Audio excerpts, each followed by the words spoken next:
Idineklara na ng Pag-asa ang amihan o paglamig ng panahon sa Pilipinas. Kasabay niyan ang pag-usbong ng mga posibleng sakit na dala nito. Ano-anong sakit ito at paano ito maiiwasan? Alamin sa umarangkadang balita ni Kath Kahukom. Idineklara na ng Pag-asa ang amihan o panahon ng taglamig. Ito ang dahilan kaya't naglabas ng babala ang Department of Health laban sa mga sakit ngayong panahon. Kabilang na dito ang trangkaso, sipon, pulmonya, allergic rhinitis at panunuyo ng balat. Kaya't paalala ng DOH, dapat manatiling malusog ngayong panahon ng amihan. Nakukuha ito sa pamamagitan ng regular na paghuhugas ng kamay at dapat manatili sa bahay kung may sintomas o magsuot ng face mask.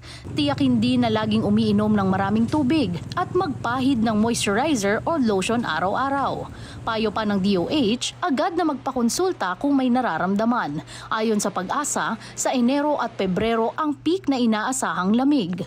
Bagaman masarap ang malamig na panahon, mainam na rin na manatiling ligtas at maayos ang kalusugan.